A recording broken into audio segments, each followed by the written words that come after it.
Keluar kan? Keluar. Kan, boleh juga. Okey. Tolong. Sini kan. Kalau jadi gerak yang turun.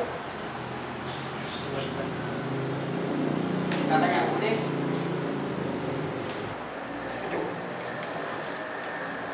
Okey. Cucuk. Dan iris. Dari sini ambil balik. Cucuk.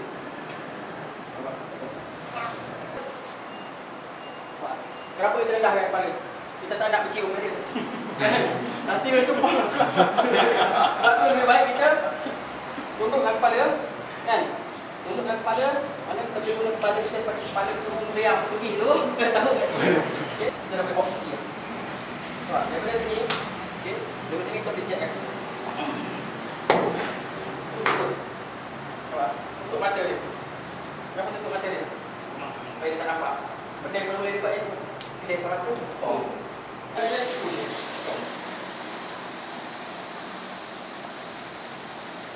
Okey, tak? Keluar kan?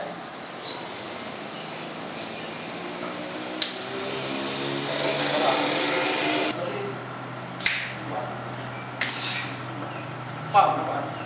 Kita tak pukul sini dah, kita putus ke? Buka. Bila ambil sini, bila dia datang balik. Kan? Nampak tak? Saya kena tembak. Oh. Dia datang.